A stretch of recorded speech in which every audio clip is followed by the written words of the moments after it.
Welcome, everyone, to this briefing brought to you by the Israel Defense and Security Forum, IDSF. Today, I'm very pleased to be joined by Lieutenant Colonel Jonathan Conricus. Jonathan is a former spokesperson for the IDF. He is a senior fellow at the Foundation for Defense of Democracy.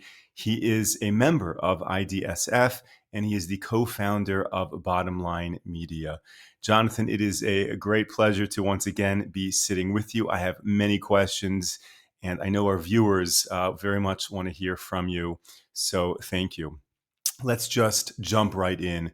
And I'll ask you that for many decades, Israel has had a long laundry list of enemies. And in the past few weeks and months, the dynamics of our enemy relationships have dramatically changed. Hezbollah is certainly not the same as it was. Iran is not the same. Hamas is constantly being degraded. So I'm curious if you can share with us what is the current strategic outlook that Israel has right now vis-a-vis all of these threats or former threats, and what's really the plan moving forward? Well, shalom, Moshe, and shalom to all of the great people watching.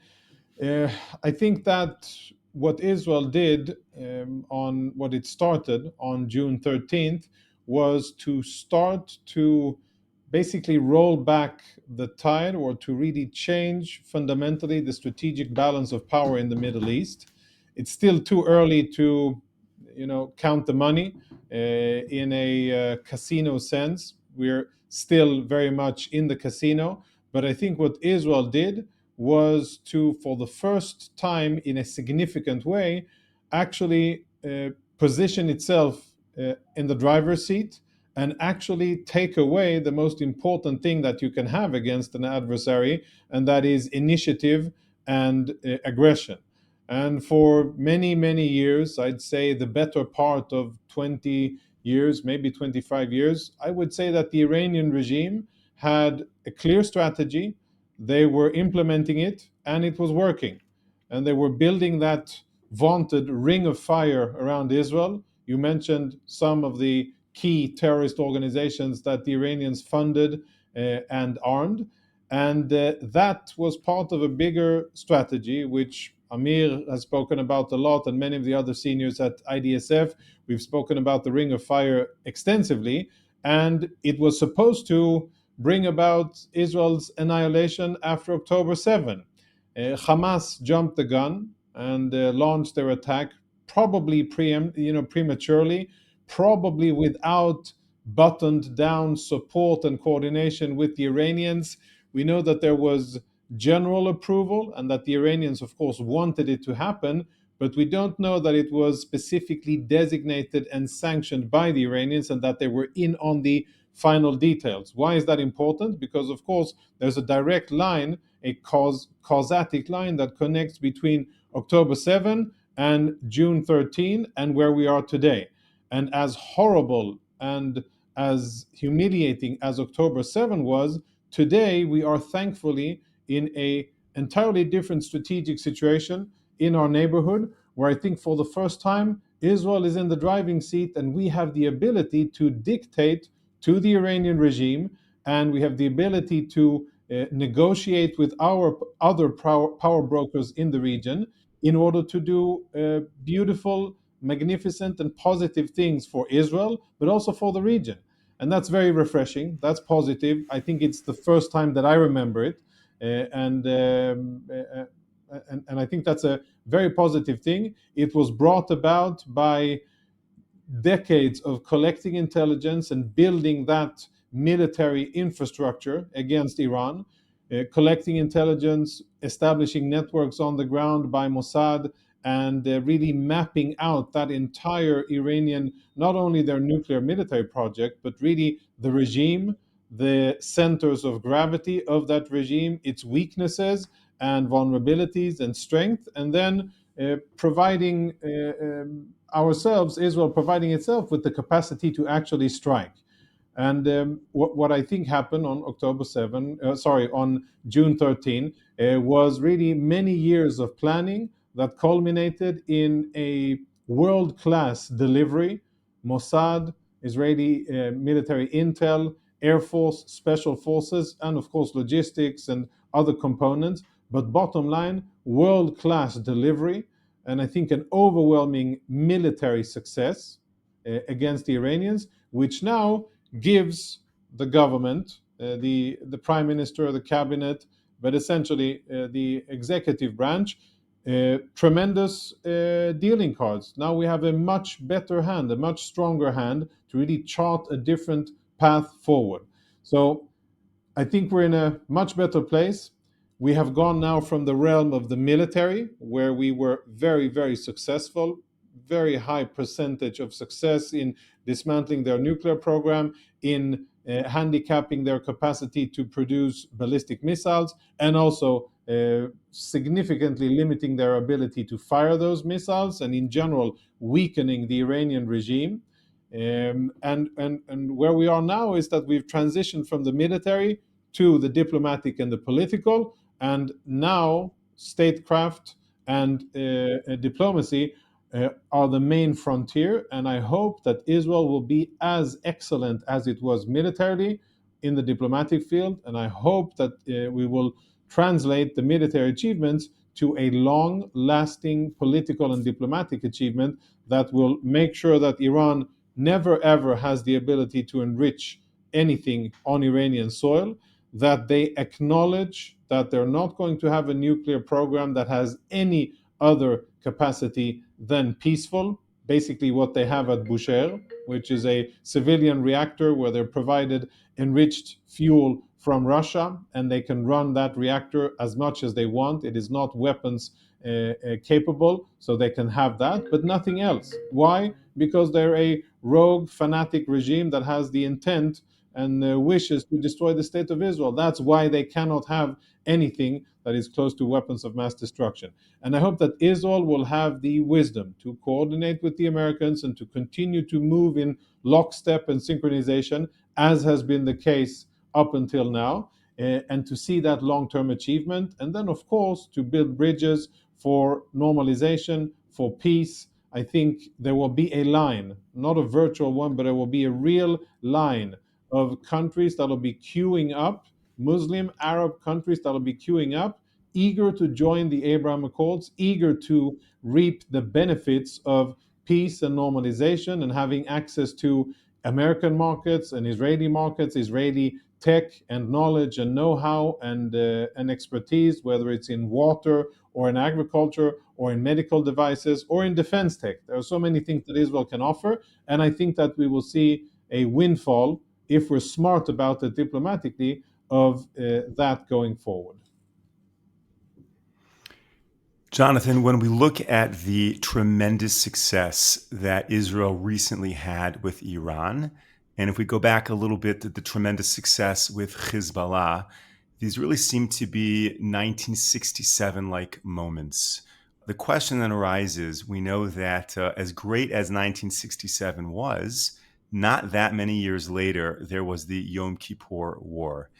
And back then, there was success and then devastation and failure.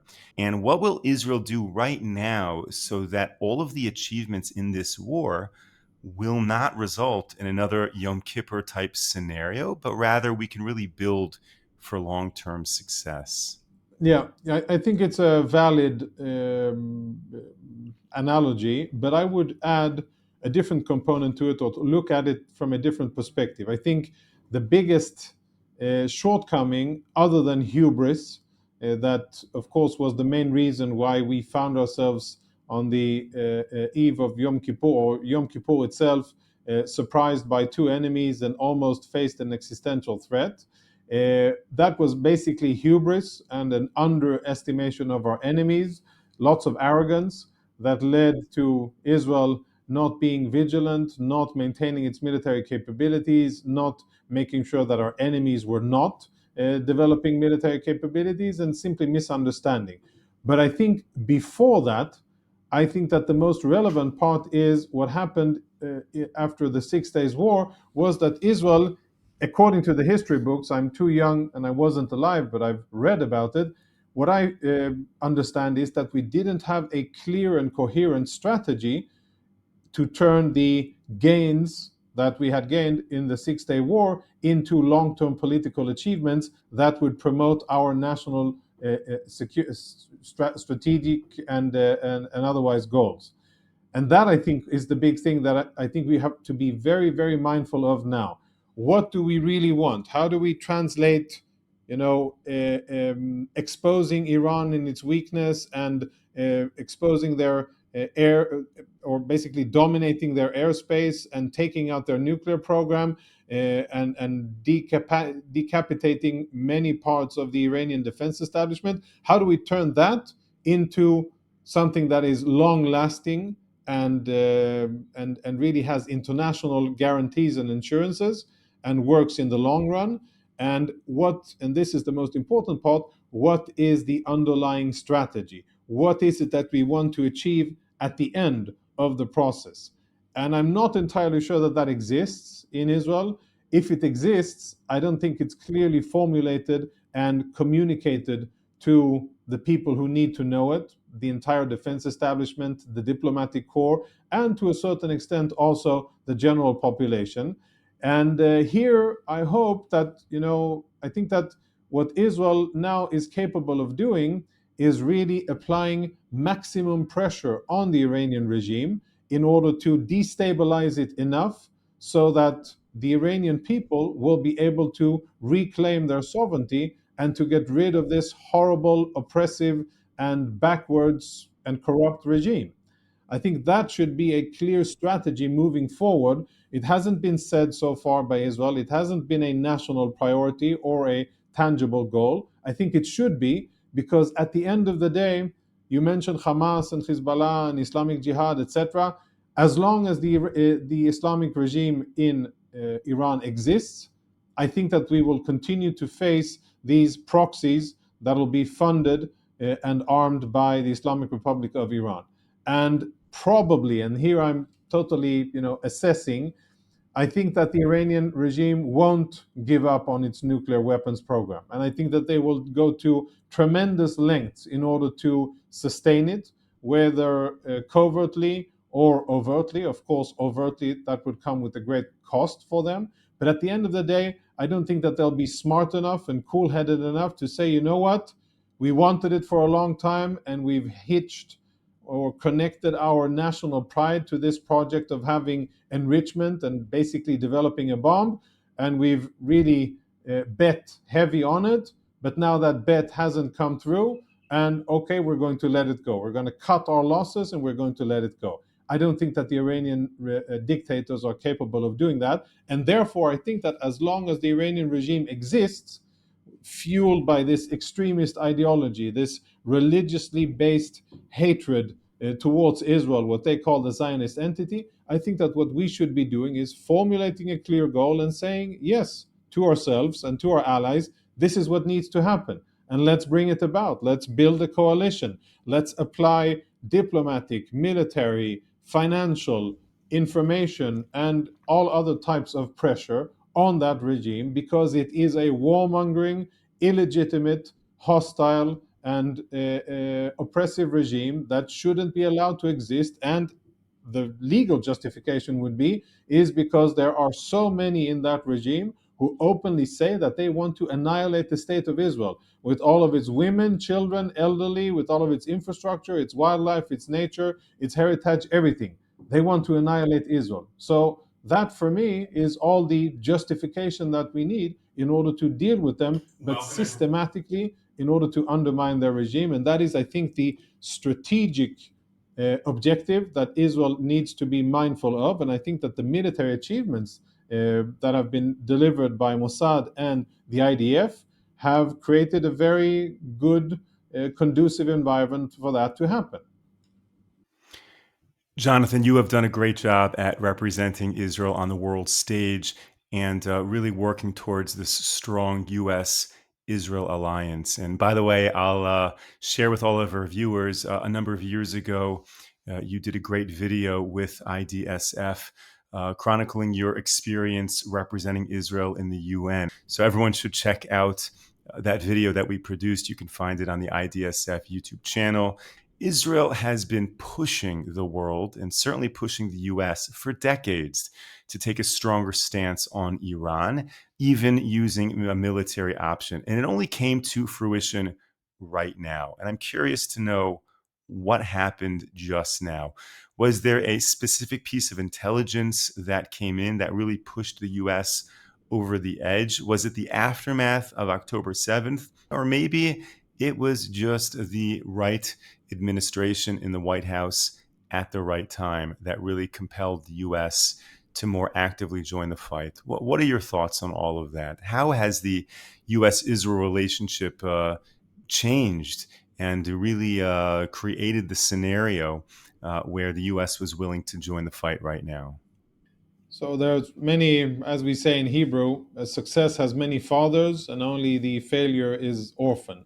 So uh, let's acknowledge, I think we should acknowledge that I don't think this would have happened with any other American administration other than President Trump and the people that he appointed around him, with that type of leadership, with the type of decision making, and with that personal understanding and belief, first and foremost in support of the state of Israel, in support of the Jewish state, in support of our security needs, but also with the understanding to make and the leadership capacity to make tough decisions that may not be popular all around the world, but were understood by President Trump as to be absolutely necessary. Three American presidents, two of them Democrats, one Republican, have made it clear that Iran will never have the ability to develop nuclear weapons. Presidents Obama, Biden, and Trump. And Trump followed through with actions, not only words. And I don't think it would have happened under any other administration. And I, as an Israeli, am very thankful for that level of leadership and capacity to make a challenging decision and to carry it through, despite naysayers from home and abroad, despite important and powerful and influential people that posed a political threat to the president. I think what we saw here was a very interesting lesson in leadership and defining goals, defining a course of action, and then carrying it through at the American level. I think that the fact that the Iranians tried to assassinate the president more than once was an important part of the decision making, and I thank them for being as arrogant and as reckless as they have been, the Iranians. And I think arrogance, you spoke about the transition between 6 Days War and Yom Kippur. I think the Iranians have been very arrogant in their actions in the Middle East and on the global stage, with how they've carried themselves and what they've allowed themselves to do in the Middle East, the amount of havoc and damage and violence and instability that they've spread, the bullying of Arab countries and the subjugation of different Arab populations in order to serve their purposes, whether it's Hamas, Hezbollah, Islamic Jihad, various proxies in Syria and in Iraq and in Yemen. It's the Sunni Muslim Arabs that are working for or doing the dirty work and being expendable in the eyes of the Iranian Shia regime. And they've been quite arrogant, and I thank them for it, because, of course, arrogance precedes the fall. And I think with President Trump, that was a tremendous overstep by the Iranians trying to assassinate him, and that I think was part of the calculus.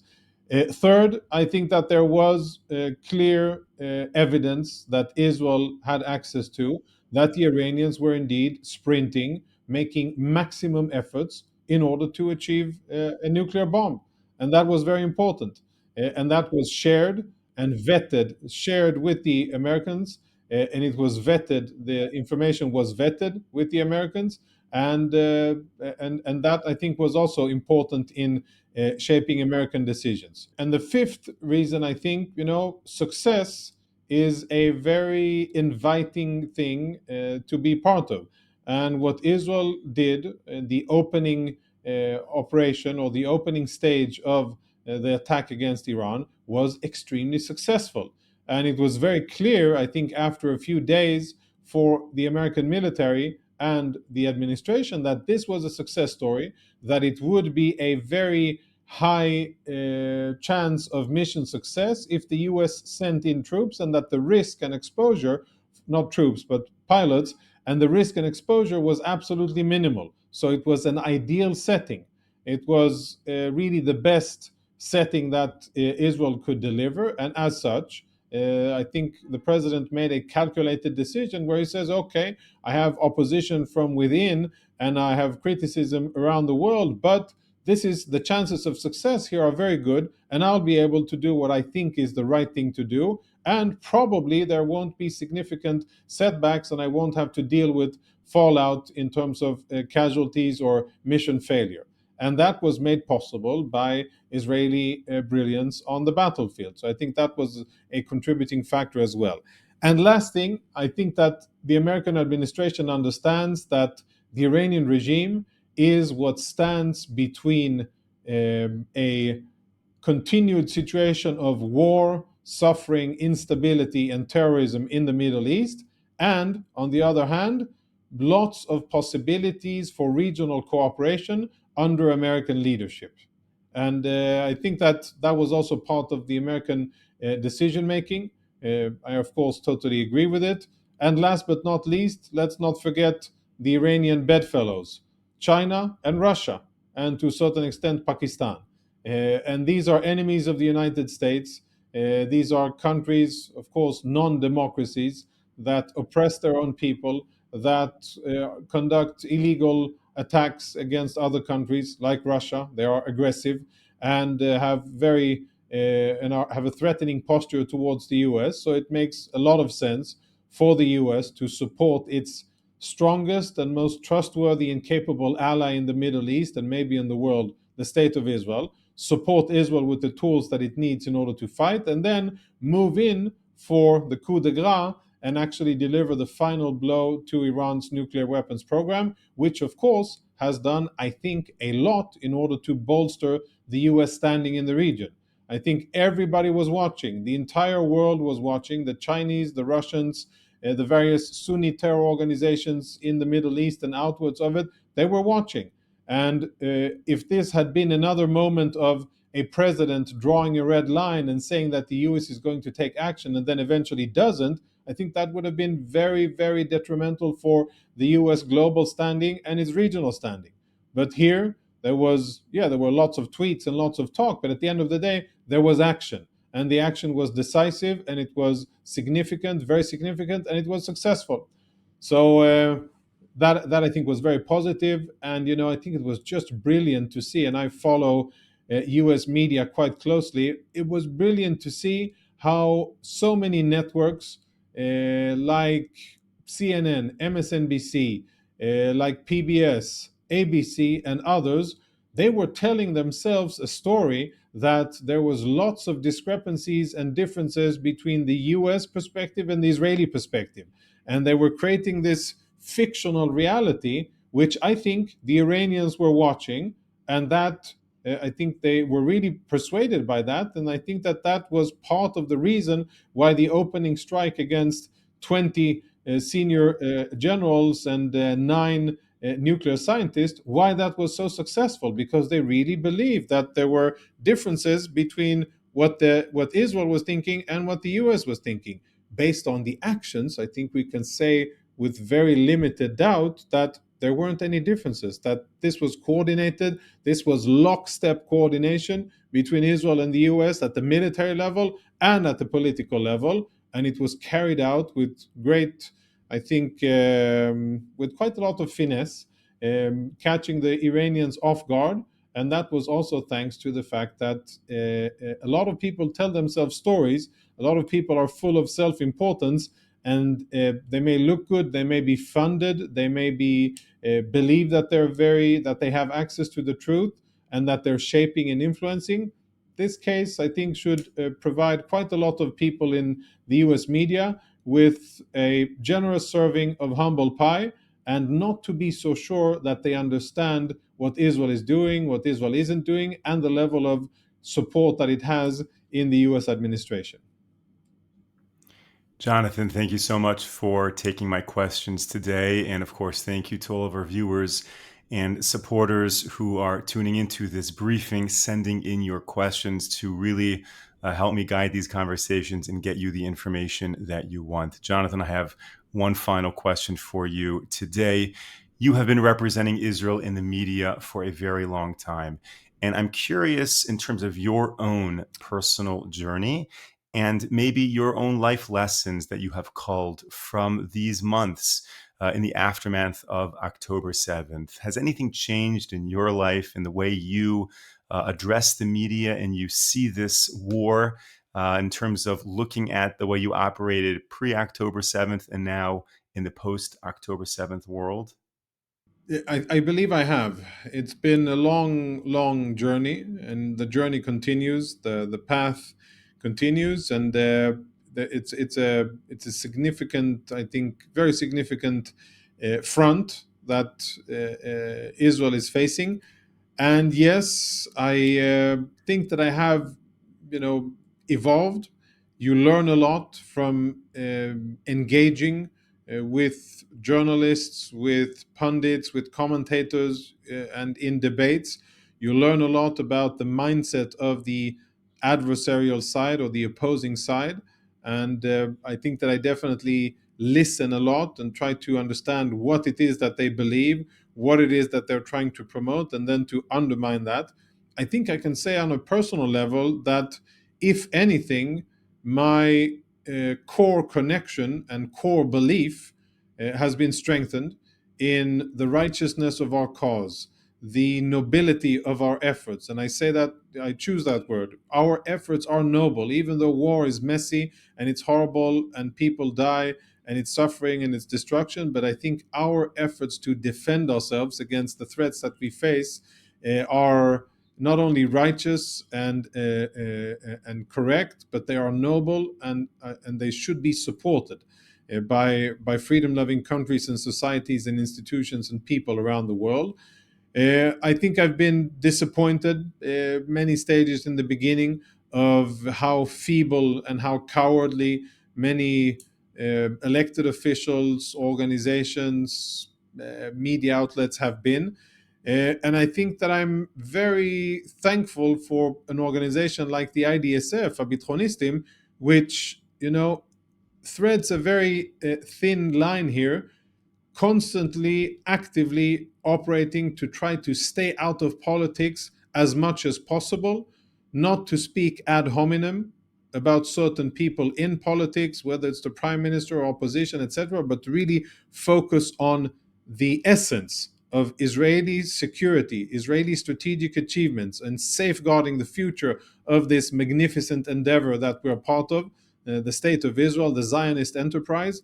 And I think that what the Bitronistim has given me is that additional grounding or tethering into the foundation of what it is that we're fighting for, not whom we're fighting against, which I had pretty good visibility of in the IDF, whether it's Iranians, Hezbollah, Hamas, Islamic Jihad, all of the others. That's clear and understandable, but really what it is that we're fighting for.